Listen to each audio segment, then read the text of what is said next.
Bonjour à tous. La question n'est plus quand est-ce qu'on va à la retraite. La question est-ce qu'on a le droit d'aller à la retraite? Et c'est exactement cela que la paracha nous enseigne. Dans la Torah, on va voir que Rashi va s'arrêter sur le terme Vayeshev de la paracha. Pourquoi il y a marqué Vayeshev, Yaakov? Que Yaakov il s'est installé. Il aurait dû écrire Vayagor Yaakov. Yaakov il a habité. Pourquoi Vayeshev?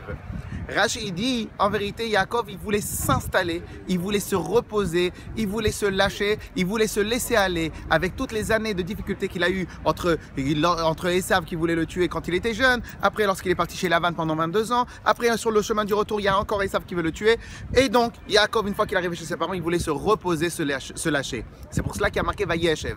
Viens, Rashi l'explique. Akadosh Baruch Hu, il s'est énervé, il a dit, Lot Dayan la tzadikim, Shehem. Ça ne suffit pas que les tzadikim ils vont se reposer pendant toute leur vie dans le Olam Haba, ils veulent aussi se reposer ici. Et donc Akadosh Baruch Hu, il a envoyé l'épreuve de Yosef. Et de là, c'est un enseignement pour nous tous. Qu'en vérité, ce que Akadosh Baruch Hu il nous demande à travers les enseignements de la paracha, c'est qu'une personne il doit toujours chercher à être productif, à travailler, à s'élever et à avancer. Ce Shabbat, ça va être le Shabbat Mevarchim.